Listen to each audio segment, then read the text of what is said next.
Salut tout le monde, bienvenue dans cette nouvelle vidéo. Aujourd'hui, vidéo présentation à propos du Apex Gaming Hermès C1. La marque Apex Gaming, vous la connaissez probablement pas puisque c'est une marque toute nouvelle qui vient de se lancer. En fait, ça appartient à une autre entreprise qui s'appelle Apex Tech et qui est un sous-traitant pour Corsair, Cooler Master, Inwin, Thermaltake entre autres. Et ils fabriquent notamment des boîtiers et des alimentations pour ces entreprises. Mais dernièrement, ils ont décidé de lancer leur propre marque à eux qui s'appelle donc Apex Gaming, avec leurs propres produits. Ils proposent notamment des boîtiers, des alimentations, des bureaux, des chaises gaming, enfin un peu de tout, sachant que pour le moment la marque en est encore à ses débuts, donc certainement que leur catalogue se développera à l'avenir. Et ils m'ont donc dernièrement envoyé un boîtier, le Hermès C1, boîtier que je suis assez intéressé de tester parce qu'il a notamment été récompensé par un Red Dot Awards en 2018. Je rappelle que les Red Dot Awards récompensent le design, donc pour une marque qui vient de se lancer, recevoir un Red Dot Award dès sa première année, c'est quand même pas mal. Boîtier qui fait appel notamment à du verre trempé, donc plutôt fragile, donc évitez bien sûr de faire ça. Évidemment, le boîtier n'est plus dans son carton, il est juste là, avec ma config montée actuellement à l'intérieur. Boîtier qui est assez sympa comme vous allez le voir. Je vais commencer par faire un tour des caractéristiques de ce boîtier. Alors, ce qui se voit le plus quand on le regarde, c'est la large vitre latérale en verre trempé, 4 mm d'épaisseur. Génial si vous voulez voir l'intérieur de votre PC.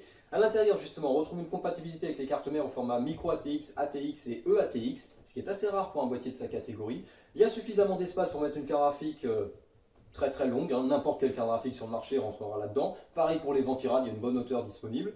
On retrouve également un cache d'alimentation dans le bas du boîtier. Alors pour les alimentations, compatibles avec les blocs ATX évidemment. Alors évitez les blocs d'alimentation de plus de 17-18 cm de long, sans les câbles, parce qu'après ça peut devenir compliqué.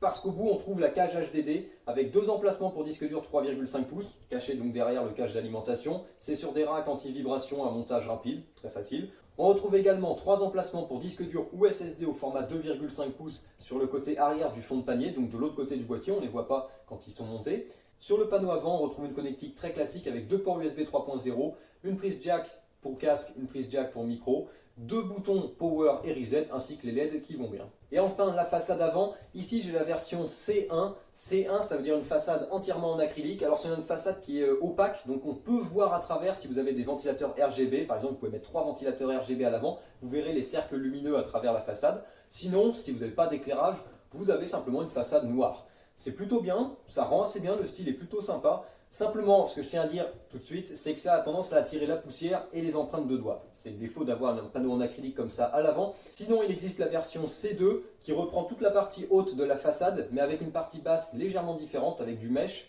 Donc vous verrez mieux le ventilo qui se trouve derrière et il respirera sans doute mieux. Et enfin, il existe la version S1 avec une façade entièrement en aluminium brossé qui donne un effet très sympa.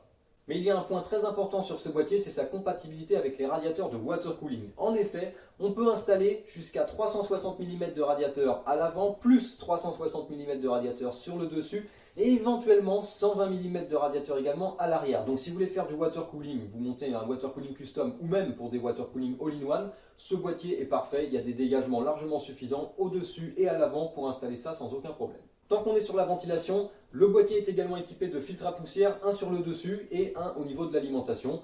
Tout à fait classique, ça permettra de capter un petit peu de poussière. Il n'y en a pas sur la partie avant, c'est un petit peu dommage, donc la poussière pourra toujours rentrer par là, mais c'est comme ça. Maintenant, je vais s'intéresser un petit peu à la qualité du boîtier, parce qu'Apex Gaming, c'est une marque qui vient de se lancer, donc on ne sait pas forcément trop ce que ça vaut. Alors en termes de qualité de fabrication, c'est tout à fait correct.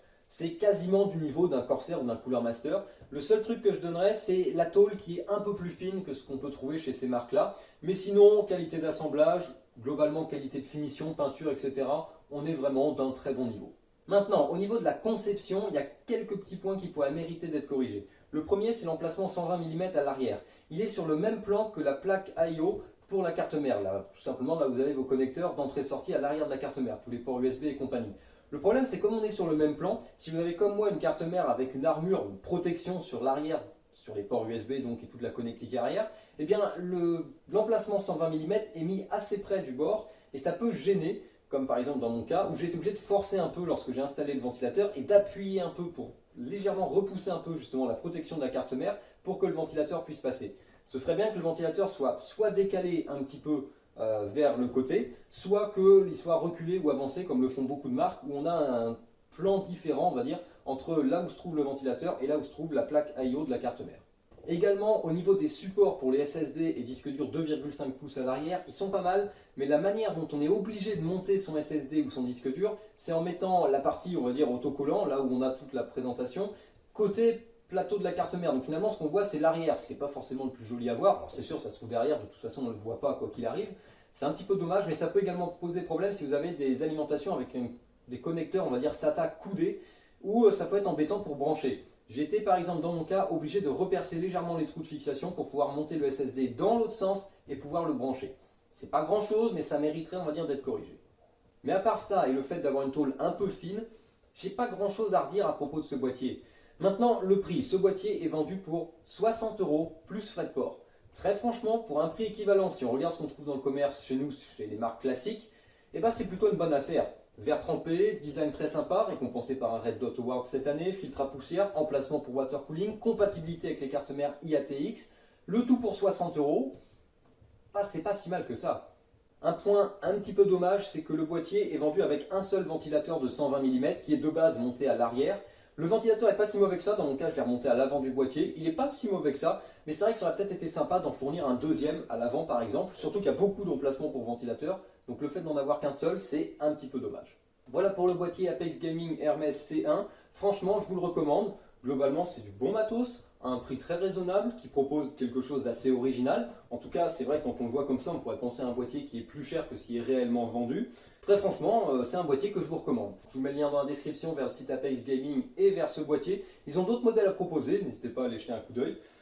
Et franchement, si vous voulez mettre vos composants en vitrine, si vous avez un peu d'envie de RGB, ce genre de choses, si vous aimez le design moderne, le verre trempé, ou vous voulez monter du water cooling 240 mm, 360 mm, très franchement, c'est un boîtier que je vous recommande.